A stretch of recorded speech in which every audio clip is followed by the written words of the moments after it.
Je vais directement entrer dans le message ce matin.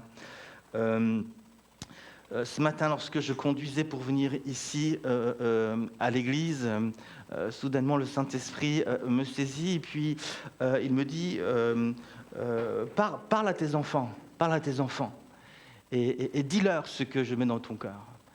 Et puis je leur dis, puis j'aimerais vous dire la même chose. Je leur dis, mais vous savez quelle est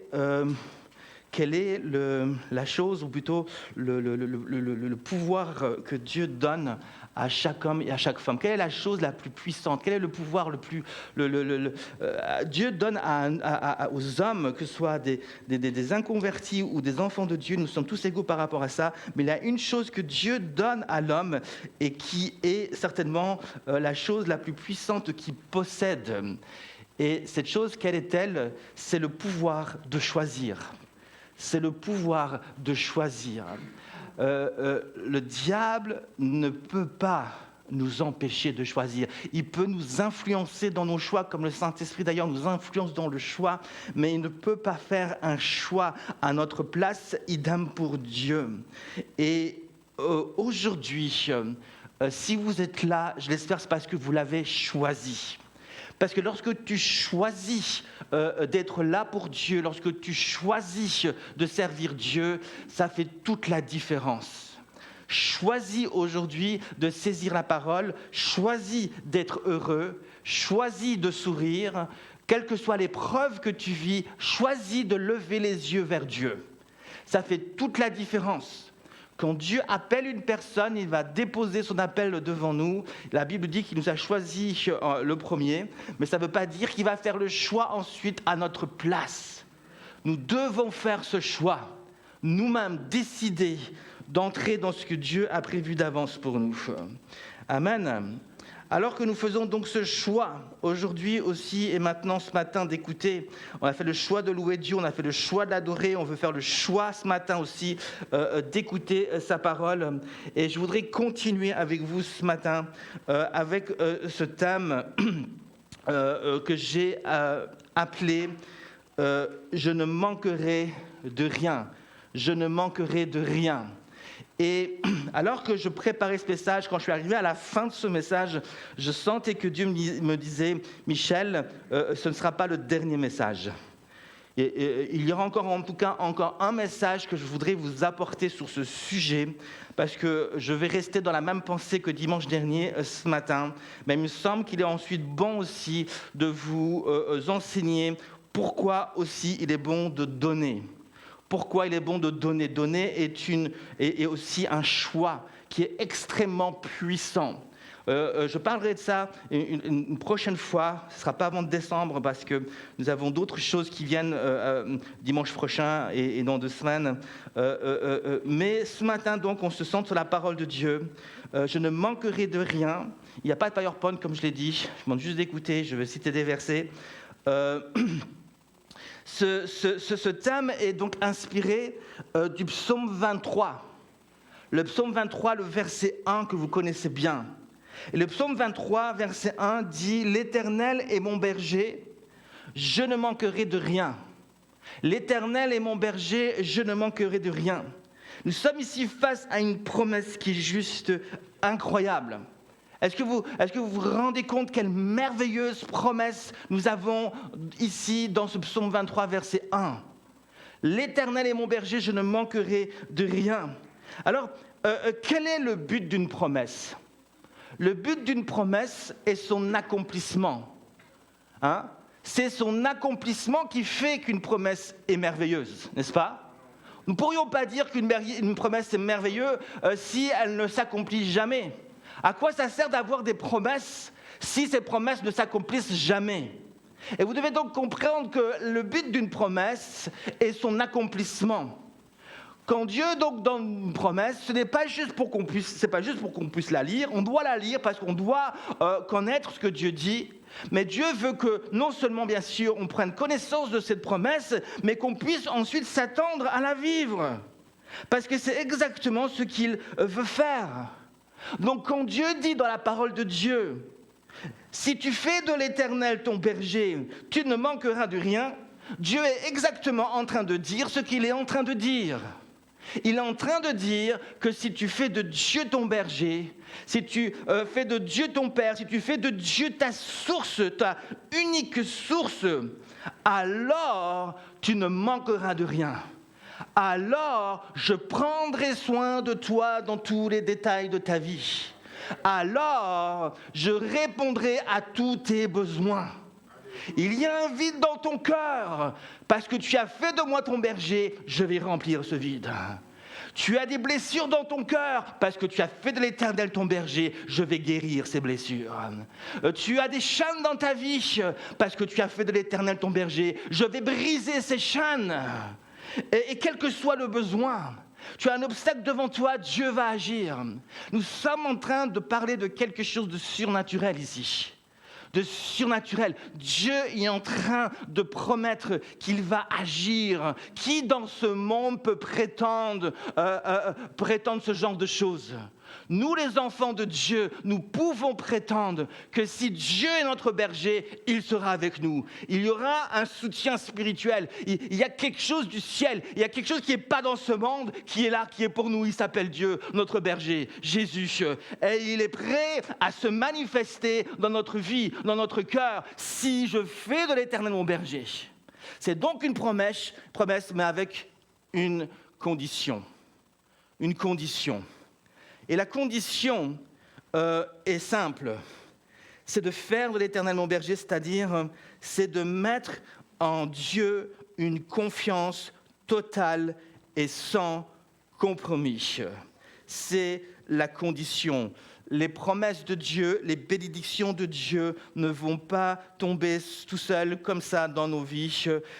Les grandes choses de Dieu pour ma vie vont venir, mais Dieu regarde s'il y a la foi dans mon cœur. Et je recite ce verset de Hébreux 11, verset 6, qui nous dit que « Or, sans la foi,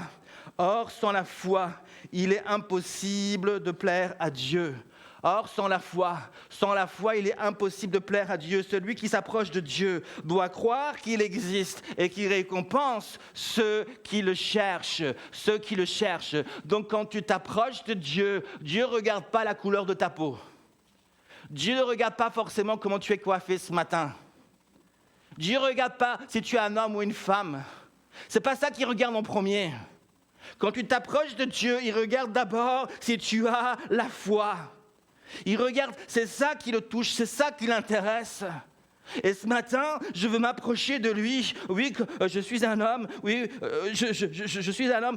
Mais je suis un homme avec une foi. Avec la foi que j'ai, je veux m'approcher de Dieu. Je crois qu'il existe. Et alors que je crois qu'il existe, je crois aussi qu'il veut me récompenser. Je crois aussi qu'il veut me récompenser, qu'il veut agir, qu'il veut se manifester, qu'il veut étendre sa main sur moi, sur ma vie. Sans la foi, la promesse de Dieu dans ta vie ne s'accomplira pas. Dieu va difficilement être capable de pourvoir à tous tes besoins. Sans la foi, comme on parle d'argent aujourd'hui aussi, l'argent peut rapidement devenir un problème dans ta vie et une pierre d'achoppement. Dieu ne veut pas que les finances, que l'argent soit une pierre contre laquelle nous trébuchons. Il veut au contraire que ce soit des promesses que nous ramassons, que nous saisissons dans notre cœur et qui deviennent réalité dans notre vie. Nous allons donc ce matin continuer de réfléchir sur ce sujet, oui des finances, mais finalement ça dépasse les finances. Nous parlons ici de l'abondance de Dieu. Et l'abondance de Dieu, ça dépasse complètement les finances. Les finances, finalement, ne sont que des conséquences de cette abondance de la présence de Dieu. Et donc, il est essentiel de comprendre cela, que les finances ne sont finalement que des conséquences. Le problème est que nous avons fait des finances une source, alors que Dieu nous a donné les finances comme des ressources.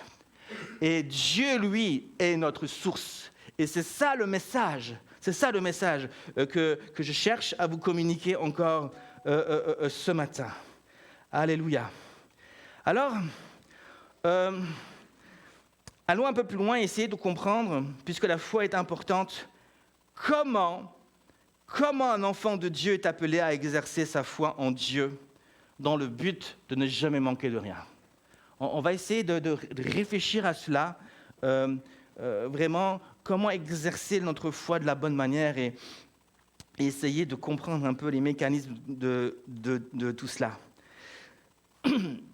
Dans l'évangile de Matthieu, au chapitre 4, il est écrit que le Saint-Esprit va conduire Jésus dans le désert pour être tenté par le diable. Il est donc dit que le Saint-Esprit va emmener Jésus, et dans le grec, il est carrément dit que le Saint-Esprit va pousser Jésus dans le désert, dans le but précis que Jésus soit tenté par le diable. Alors Jésus fut emmené par l'Esprit dans le désert pour être tenté par le diable. Et la Bible donc nous dit ensuite, nous parle de 3 grandes tentations auxquelles Jésus va devoir être confronté. Le diable va le tenter à changer des pierres en pain. Le diable va tenter Jésus à sauter du haut du temple afin qu'il puisse montrer combien il est merveilleux et puissant. Le diable va ensuite le tenter à l'adorer, à adorer Satan, afin qu'il soit comme un Dieu et qu'il reçoive toutes les richesses de ce monde et qu'il soit un homme riche, un homme de pouvoir. Et Jésus, bien entendu, va résister. Et le diable, bien sûr, va fuir loin de lui.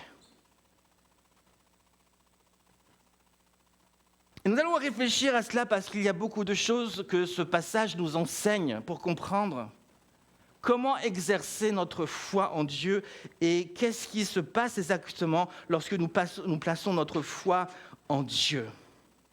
Une première chose que j'aimerais vous dire et vous rendre attentif est que ce désert est une initiative du Saint-Esprit. Wow. Le Saint-Esprit conduit Jésus dans ce désert pour être tenté. Ce n'est pas une attaque directe du diable. Ce n'est pas le diable qui prend l'initiative d'attaquer Jésus. Il y a dans nos vies des épreuves où c'est le diable qui attaque. Nous vivons un combat spirituel et c'est le diable qui attaque. Mais ici, c'est l'initiative et du Saint-Esprit. Le Saint-Esprit lui-même va placer Jésus dans ce désert pour qu'il soit éprouvé. Vous dites, mais comment Dieu, oh my God, comment Dieu peut faire une telle chose? Dieu va lui-même mettre Jésus dans ce désert pour qu'il vive cette situation tellement inconfortable. Mais comment Dieu, tu peux faire une telle chose? Comment Dieu, tu peux accepter que je vive des épreuves? Et ça vient même de toi. Toi, tu me pousses dans cette situation pour que je vive cette épreuve. Exactement. Exactement. Alors pourquoi le Saint-Esprit fait-il cela? Pour une raison très précise. Amener ce qui est bon dans la vie de Jésus. Amener Jésus dans son ministère public. Dévoiler enfin Jésus au monde entier comme le Messie qui devait venir. Cette révélation de Jésus au monde avait un prix. La révélation de Dieu, ton appel, a un prix. Et ce prix était le désert, l'épreuve de la foi de Jésus. Quand le Saint-Esprit nous conduit dans une épreuve, c'est toujours pour nous conduire plus loin avec lui, pour nous élever dans sa présence. Quand le Saint-Esprit prend l'initiative de nous conduire dans une épreuve, c'est jamais pour nous écraser, c'est jamais pour nous détruire, c'est jamais pour qu'on perde notre foi. Et donc, quand le Saint-Esprit nous conduit dans une épreuve, il sait que nous sommes capables de passer au travers de cette épreuve. Quand il nous envoie dans une épreuve, il sait que nous avons déjà la foi, pour passer cette épreuve, puisque le but de ce désert, est l'épreuve de la foi. Il ne peut pas avoir d'épreuve de la foi s'il n'y a pas au préalable la foi. Et quand Dieu nous met dans un désert, c'est pour éprouver la foi qui était déjà là avant le désert. Il veut mettre la foi en évidence. Il veut prouver au monde, il veut que notre foi se dévoile comme être une chose authentique. Tu es en ce moment en train de vivre une épreuve. Tu es en train de vivre des souffrances. Tu es en train de vivre des moments difficiles. Tu as des questions. Tu ne comprends pas pourquoi tu vis ceci, pourquoi tu vis cela. Maintenant, tu le sais, je te donne la réponse. Dieu veut t'emmener plus loin. Dieu veut que tu dépasses cette dimension dans laquelle tu es depuis peut-être des années. Tu tournes en rond dans le désert. Et Dieu dit, le temps maintenant est venu que tu entres dans ton pays promis. Le temps maintenant est venu pour que tu entres enfin dans ce que j'ai prévu pour toi. Mais accepte de vivre, de passer par cette épreuve. Pourquoi donc le Saint-Esprit prend-il cette initiative ? Comme je l'ai dit, il veut dévoiler au monde Jésus en tant que Messie. Il était temps pour le Saint-Esprit d'accomplir sur la terre une promesse qui était scellée dans le ciel. Il y avait une promesse, plusieurs promesses au sujet de Jésus. Il y a beaucoup de promesses de la venue de Jésus, la naissance de Jésus. Et maintenant, à ce moment précis, il y avait une promesse en particulier qui était scellée dans le ciel. Il était temps maintenant de manifester, accomplir cette promesse maintenant sur la terre. Il y a des promesses qui sont scellées pour ta vie dans le ciel. Et à un moment donné, Dieu veut les accomplir sur la terre. Mais pour les accomplir sur la terre, il a besoin d'un désert, d'une épreuve. Quelle était cette promesse qui était scellée pour Jésus ? Ésaïe 61, verset 1. « L'Esprit du Seigneur l'Éternel est sur moi, car l'Éternel m'a oint pour porter de bonnes nouvelles aux malheureux. Il m'a envoyé pour guérir ceux qui ont le cœur brisé, pour proclamer aux captifs la liberté et aux prisonniers la délivrance. » Dieu veut maintenant faire passer Jésus du charpentier qu'il était aux yeux des hommes au Messie qu'il a toujours été aux yeux de Dieu et des anges. Seule l'épreuve de sa foi pouvait accomplir une telle œuvre. Seule l'épreuve de sa foi pouvait dévoiler qui était Jésus vraiment. Dieu désirait que le monde connaisse Jésus comme lui-même le connaissait.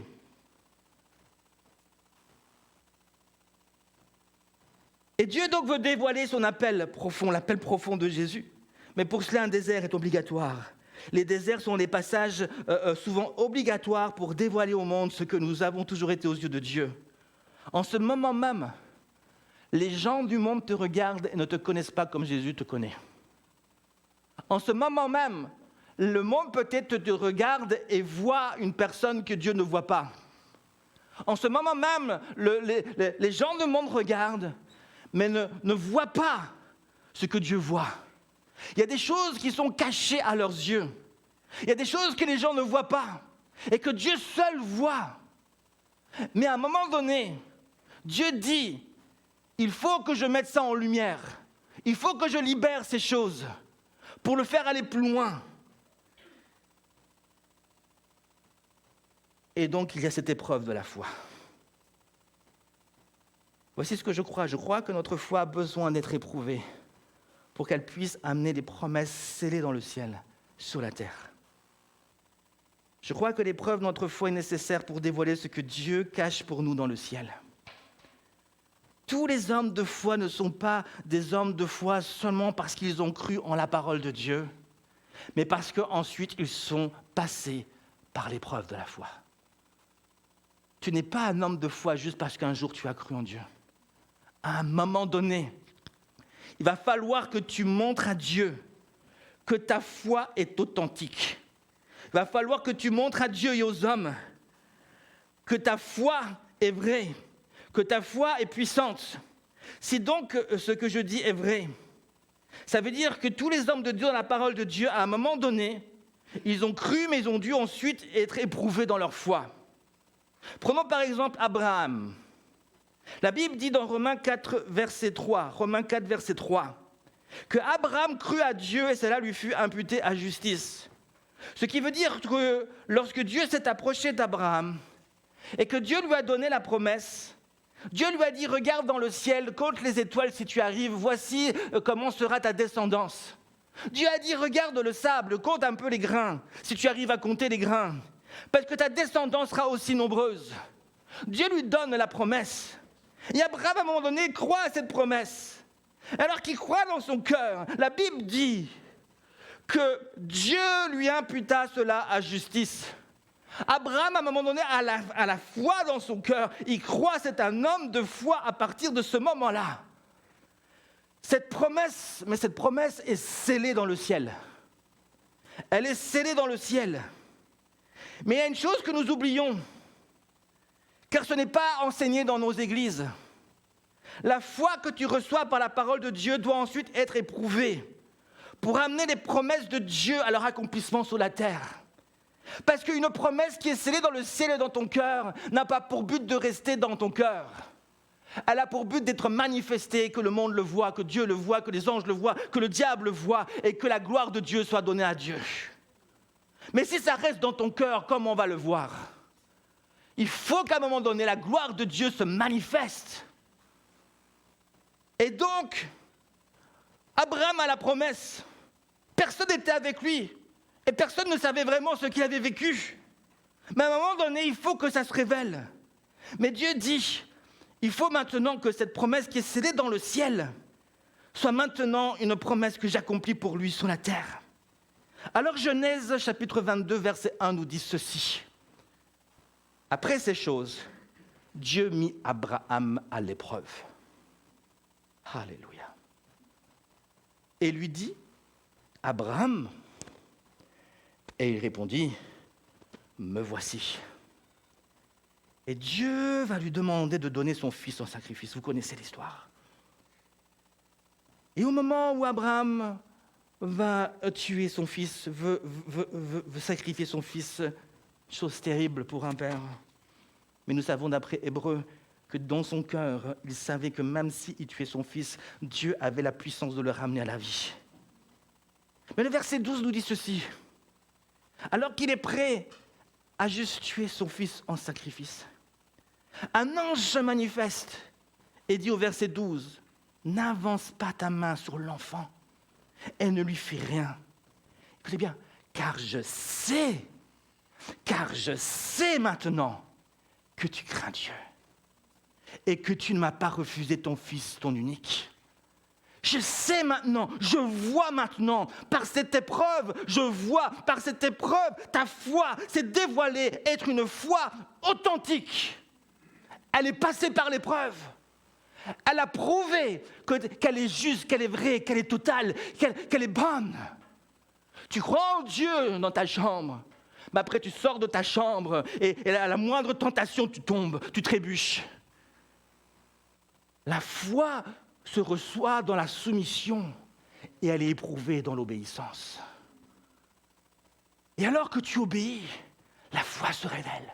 Et tu dis, je vois que cet homme, je vois que cette femme est fidèle, je vois que cet enfant est fidèle, je vois que cet aîné est fidèle, je vois que mon enfant est fidèle. Sa foi se dévoile être authentique. Alors, ce que je lui ai promis dans le ciel, je vais l'accomplir sur la terre. Et à partir de ce moment-là, la promesse qui était scellée dans le ciel pour Abraham a été accomplie sur la terre. Plus rien, je le crois de tout mon cœur, que plus rien à partir de ce moment-là pouvait empêcher la promesse de Dieu de s'accomplir parce qu'elle était accomplie. À ce moment précis, le diable ne pouvait plus rien. À ce moment précis, la promesse était en marche, était en train de s'accomplir. Isaac était l'enfant de la promesse. Plus rien ne pouvait empêcher cela. Les bébés allaient arriver. Et le peuple allait grandir. Écoute-moi bien, quand tu crois en la parole de Dieu, Dieu scelle sa promesse dans ton cœur et il te donne l'assurance que cette promesse est pour toi, que tu viens de l'acquérir. C'est comme si Dieu frappait de la table et criait « Adjugé, adjugé, c'est à toi ». C'est ce qui se passe quand tu crois la parole, tu lis, tu reçois une promesse et Dieu dans le ciel frappe « Adjugé ». Cette promesse est pour toi. Mais est-ce qu'à ce moment-là, cette chose est dans tes mains? Non. Tu es dans ta chambre, Dieu a dit adjugé. Tu as l'assurance dans ton cœur, mais cette chose n'est pas encore dans ta main. Mais cette chose va venir dans ta main. Parce que maintenant que tu as reçu cette chose dans ton cœur par la soumission, Dieu va dire maintenant obéis-moi.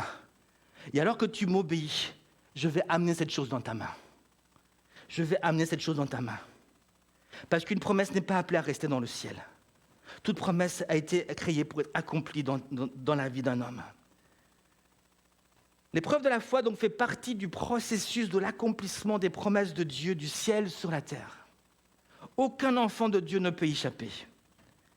La foi ne grandit pas par elle-même. Elle grandit quand elle est éprouvée, nourrie et arrosée. Nous aimons souvent la nourrir et l'arroser, mais nous n'aimons pas l'éprouver.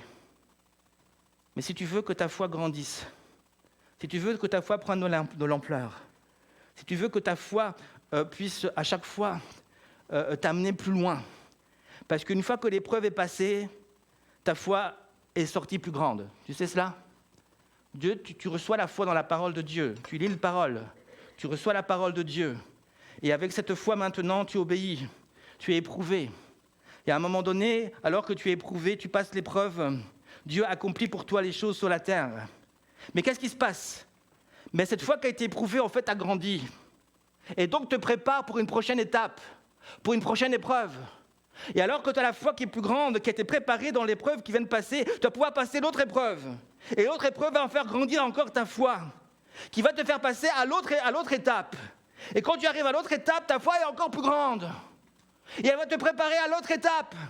Et quand tu as passé l'épreuve, tu seras à l'autre étape. Et c'est comme ça que Dieu nous conduit. Et au bout de toutes les étapes, tu finis par être un homme extrêmement musclé.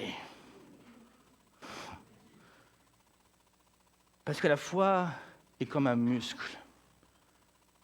Elle a besoin d'être nourrie, elle a besoin d'être arrosée, mais elle a besoin d'être éprouvée. Elle a besoin qu'on casse les fibres musculaires pour que ça se reconstruise après. Et que ça devienne plus grand, plus fort. C'est pour ça qu'il est écrit dans l'évangile de Luc qu'en entrant dans le désert, Jésus était rempli du Saint-Esprit. Mais quand il en sortira, il sera revêtu de la puissance d'en haut. Luc 4, verset 1. Jésus, rempli de Saint-Esprit, revint du Jourdain. Et il fut conduit par l'Esprit dans le désert. Et Luc 4, verset 14 nous dit « Jésus, revêtu de la puissance de l'Esprit, retourna en Galilée, et sa renommée se répandit dans tout le pays d'alentour. » Le but de cette épreuve, donc, dans le désert, était donc de dévoiler qui était vraiment Jésus. Et alors que Jésus entre dans ce désert rempli du Saint-Esprit, alors qu'il est éprouvé, la puissance du Saint-Esprit va commencer à remplir chaque cellule de son corps. Il est rempli du Saint-Esprit, maintenant la puissance va le remplir complètement. Va le remplir complètement au point où Jésus, le charpentier, va devenir aux yeux de tout le monde Jésus, le Fils de Dieu. Et à partir de ce moment-là, il est dit, et sa renommée serait répandue dans tout le pays d'alentour. Il n'était plus le même. Ou plutôt, il a toujours été le même, mais le monde maintenant va le connaître différemment.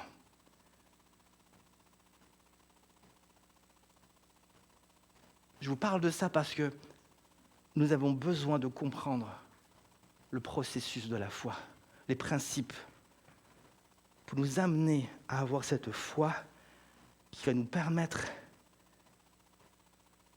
de vivre l'abondance de Dieu, de vivre ce que le psaume 23, verset 1 nous dit, « Je ne manquerai de rien ».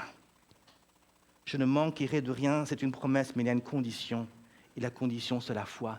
Et il y a des épreuves, on sera éprouvé dans notre obéissance. On sera éprouvé dans notre obéissance. Dieu va nous éprouver. Et dans le domaine des finances, nous serons appelés parfois à faire des choix difficiles, même au niveau de nos finances, au niveau de l'argent. On va devoir faire des choix difficiles. Mais ces choix seront indispensables si nous voulons vivre l'Éternel est mon berger, je ne manquerai de rien. Une dernière chose importante à comprendre dans ce point. Ces 3 tentations dans le désert poursuivaient un autre but. Est-ce que vous savez que ça poursuivait un autre but ? Ces 3 tentations poursuivent un autre but. Elles nous dévoilent les 3 grandes faiblesses du cœur. Ton cœur a 3 grandes faiblesses. Ces 3 grandes faiblesses sont la convoitise de la chair, la convoitise des yeux et l'orgueil de la vie. C'est le prophète et apôtre Jean qui nous le dit. Dans 1 Jean chapitre 2, le verset 16.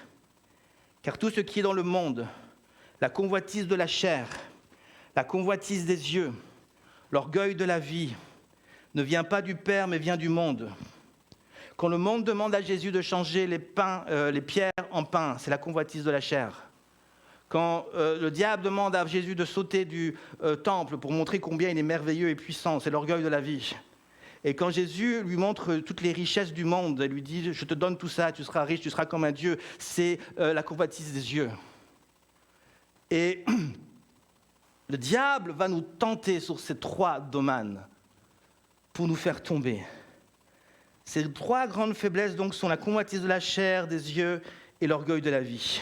Et le diable va exploiter ces faiblesses de notre cœur pour élever des barrières entre nous et la présence glorieuse de Dieu, dans laquelle se trouvent toutes les bénédictions de Dieu pour notre vie par la foi. Ces barrières poursuivent donc toutes le même but, nous empêcher d'avoir une foi totale et sans compromis en Dieu notre berger. Car le diable sait que si ma foi est sans compromis, totale en Dieu, il le sait que je ne manquerai de rien. Et ce qui est intéressant pour nous ce matin est qu'une de ces barrières est une barrière que j'ai appelée les richesses convoitées de ce monde, puisque c'est notre thème. Les richesses de ce monde, l'argent, l'or et toutes les pierres précieuses ne sont pas un problème en soi. Il n'y a rien de démoniaque dans un billet de 100 francs, de 50 francs. Il n'y a rien de démoniaque dans une pierre précieuse. Il n'y a rien de démoniaque dans de l'or, je voudrais vous le dire. Il n'y a rien de démoniaque dans ces choses. Ne voyez pas ces choses et puis vous lancez de l'eau bénite dessus. Non, faites pas ça. Donnez-moi là alors.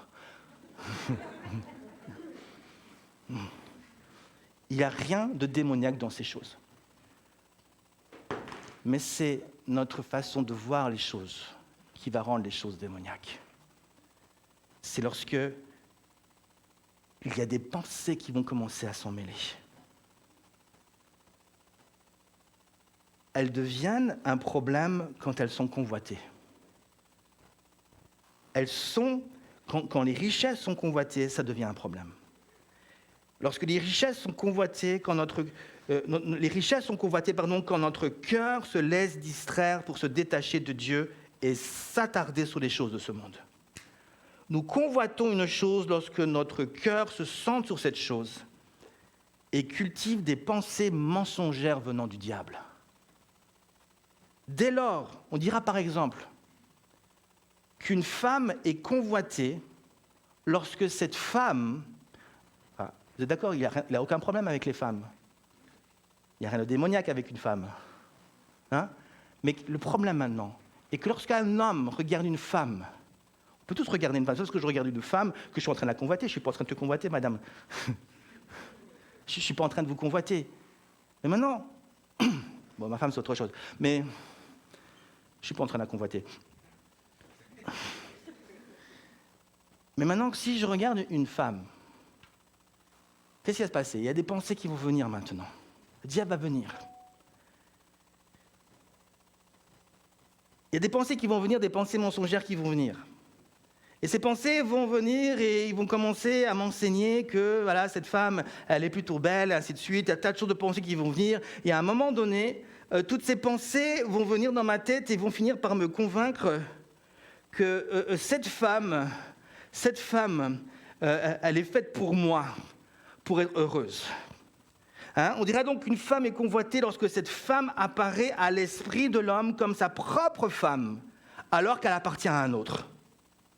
De la même manière, on dira que l'argent est convoité lorsque cet argent est devenu à notre esprit une source de bénédiction indispensable à ma vie, alors que Dieu est censé être la source de bénédiction à ma vie.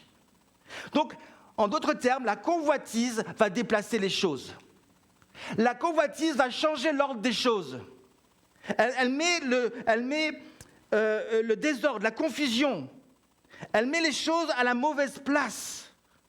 Et notre esprit finit par accepter, notre cœur finit par accepter que cet nouvel ordre des choses, et c'est comme ça que ça doit être, ça devient ma réalité, ça devient ma vérité. Et c'est terrible. Parce que beaucoup de personnes qui sont dans la convoitise, vivre cela finissent par s'habituer à ces choses. Et ça devient leur mode de vie. Ils disent souvent, c'est plus fort que moi. Parce que ça devient, au fond de leur cœur, ça devient leur vérité qu'ils suivent. La clé donc est d'apprendre à garder notre cœur centré sur Dieu. Mais il sera difficile de centrer notre cœur sur Dieu de manière à le voir comme notre source si nous n'avons pas détruit toutes les barrières. Si nous tolérons des barrières dans notre vie, si nous nourrissons des convoitises en nous, notre vision de Dieu sera faussée et il sera extrêmement difficile d'avoir une foi sans compromis total en Dieu. Et c'est valable pour toutes les autres convoitises, même de la chair. La chair, c'est tout ce qui fait du bien à la chair. Qu'est-ce qui fait du bien à la chair ? La nourriture fait du bien à la chair, les boissons font bien à la chair, les drogues font bien de la chair, le sexe fait du bien à la chair. C'est des convoitises de la chair. Toutes ces choses. C'est des liens, c'est des jeux vidéo qui font du bien à la chair. Ce sont ces choses-là.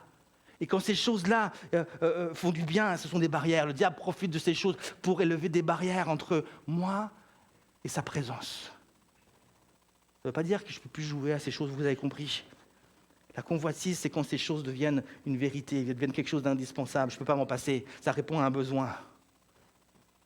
C'est devenu une source, plus une ressource. C'est devenu quelque chose d'important. Et je l'ai fait souvent dans un ordre qui n'est pas celui de Dieu, ou dans l'excès. Une seule barrière suffit pour nous priver des bénédictions de Dieu. Toutes les barrières doivent tomber. Je voudrais terminer pour conclure avec un dernier passage de la parole de Dieu, qui se trouve dans Marc. Rapidement, je vois l'heure qui passe, mais dans Marc, c'est important que je cite ça. Marc chapitre 10, vous connaissez ce passage à partir du verset 17, qui nous parle de cet homme. Comme Jésus se mettait en chemin, un homme accourut et se jetant à genoux devant lui, il lui demanda, « Bon maître, que dois-je faire pour hériter la vie éternelle ?» Donc là, cet homme qui court vers Jésus, un homme riche, il veut savoir comment avoir la vie éternelle, comment hériter la vie éternelle. Il veut savoir comment entrer dans la présence glorieuse de Dieu. Et Dieu donc va lui répondre en lui disant, voici ce que tu dois faire, voici les commandements, obéis à ces commandements. Et l'homme riche va dire, mais j'obéis à ces commandements depuis mon plus jeune âge. Alors la Bible dit que Jésus va le regarder, il va l'aimer, et ensuite il va lui dire ceci. Il va lui dire, il te manque encore une chose. Va vends tout ce que tu as, verset 21. Donne-le aux pauvres, et tu as un trésor dans le ciel. Puis viens et suis-moi. Et au moment où cet homme entend cela, son visage va changer, il va se décomposer. Et il va tourner le dos à Jésus. C'est fort. Il va tourner le dos à Jésus. Il va faire une conversion à l'opposé. Il va tourner le dos à Jésus. Il va faire une conversion au monde. Par ce geste, il tourne le dos. Il prouve par là, il dit à Dieu, je suis désolé, mais je ne suis pas prêt à me convertir à toi. Je reste converti au monde, je reste converti à mes richesses. Et tout ça parce que ce que Jésus était en train de lui demander était trop difficile. Jésus était en train de lui demander quoi ? Jésus était en train de lui demander quoi ? Il était en train de lui demander, vous allez me dire, en train de lui demander d'abandonner les richesses. Mais la vérité était bien plus profonde que cela. Pour cet homme, ce n'était pas juste des richesses à abandonner. Est-ce que vous le comprenez cela ? Pour les gens de ce monde, les richesses de ce monde impliquent le pouvoir. Le pouvoir implique la liberté. Pour les gens de ce monde. Un homme riche, pour les gens de ce monde, est donc un homme qui a du pouvoir et qui a donc la liberté. D'ailleurs, quand vous regardez des vidéos Hein, ça m'est déjà arrivé, ou des millionnaires, ou dit voici, je vais vous montrer comment être millionnaire. Et puis on les voit dans leur jet privé qu'ils ont peut-être loué pendant 1 heure. Et puis il nous dit voilà, je suis riche, j'ai des millions, et je suis libre de faire ce que je veux. C'est souvent mis en avant. Je suis libre de faire ce que je veux maintenant. Et les gens de ce monde recherchent les richesses parce qu'ils veulent du pouvoir pour pouvoir être libres, de faire ce qu'ils veulent. Mais quand on dit faire ce qu'ils veulent, c'est pouvoir laisser aller leurs désirs charnels. Et donc quand Jésus lui dit « abandonne tes richesses », l'homme il sait très bien ce que ça veut dire. Ça veut dire que je dois être prêt à abandonner mon pouvoir et donc abandonner ma liberté. Et donc cet homme ne veut pas. C'est trop dur pour lui. Cette pensée d'abandonner sa liberté est trop difficile. Mais c'était un mensonge du diable. C'était un mensonge du diable. Pourquoi c'était un mensonge du diable ? Parce que cet homme était dans la convoitise. Il avait inversé les choses. Pour les gens de ce monde, richesse égale pouvoir égale liberté.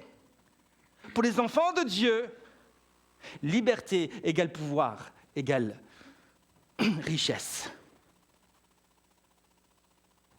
Dieu dit, si tu veux être libre, ne cherche pas l'argent, crois en moi. Vous connaîtrez la liberté, et la liberté vous rendra libre. Et quand tu seras libre, tu auras du pouvoir. Et ton pouvoir te rendra riche. Parce que ton pouvoir va te permettre d'amener la gloire de Dieu autour de toi. La liberté se passe dans la tête. Les gens libres, et donc les gens riches, pour Dieu, sont ceux qui sentent leurs pensées sur Dieu, qui reçoivent les pensées de Dieu et qui obéissent à Dieu. Et vous savez ce que la Bible dit dans Éphésiens 3, 19 ? Alors qu'on est rempli de Dieu et qu'on s'aligne sur Dieu, il nous est dit que par la puissance qui agit en nous, Dieu est capable de faire infiniment au-delà de tout ce qu'on peut penser ou même imaginer. Les idées est ce qui rend un homme fort. Les pensées. Tu n'es pas riche à cause de ton argent, tu es riche à cause de ce que tu fais avec les pensées de Dieu. Et voilà comment une église devient riche pour Dieu. Elle reçoit la vision de Dieu, elle reçoit les pensées de Dieu, elle reçoit les idées de Dieu et elle les met en application. Et Dieu se manifeste et agit de cette manière. Mais cet homme donc est dans la confusion. Et Dieu veut justement l'amener. Il lui dit, abandonne, viens, suis-moi. Il dit, viens, suis-moi, remets-moi au centre. Quand il dit, viens, suis-moi, il dit, mets-moi au centre, que je sois maintenant ton berger, je sois ta source, et les choses vont redevenir dans l'ordre.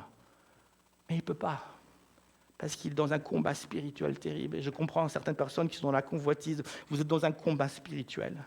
Et quand vous entendez « donne ta vie à Jésus », et quand tu es dans un problème de pornographie ou de je ne sais pas quoi, dans une convoitise, et puis on te dit « accepte Jésus », mais tu dis « mais ce n'est pas facile ». Tu es dans une guerre, tu es dans un combat spirituel, c'est difficile, parce que tu combats avec des pensées qui sont plus fortes que toi, avec des pensées que tu as acceptées comme étant une vérité. Tu dois commencer par dénoncer cette pensée comme un mensonge. Tu dois commencer par dénoncer cette chose. Toi qui es dans une convoitise, toi qui es dans un lien, toi qui es pris dans des chaînes, commence à déclarer que ce que tu vis là n'est pas de Dieu. Et commence à déclarer la vérité de Dieu. Commence à dire que Jésus est ma source. Jésus est mon libérateur. Jésus est mon Père. Jésus est celui qui me donne la vraie liberté. Jésus est celui qui me donne la vraie vie. La vraie vie. L'homme riche était conscient aussi que s'il venait vers Jésus, sa vie, c'est plus lui qui allait la contrôler, mais c'est Dieu. Parce que ceux qui sont riches, eux, ils aiment le contrôle, ils aiment le pouvoir, ils aiment faire ce qu'ils veulent. Mais quand tu t'abandonnes à Jésus, tu ne fais plus ce que toi tu veux, mais tu fais ce que Dieu veut. Tu commences à voir comme Dieu voit, tu commences à réfléchir comme Dieu réfléchit, tu commences à parler comme Dieu parle. Mais pour ça, tu es dans un moment de... Tu commences à juste aussi rechercher ce que Dieu recherche. Les hommes riches selon ce monde cherchent la gloire des hommes. Les hommes riches selon Dieu recherchent la gloire de Dieu. Et donc, tout ce qu'ils font, c'est pour que Dieu soit glorifié. Amen. Tout ce que nous donnons ce matin, que ce soit pour la gloire de Dieu. Amen.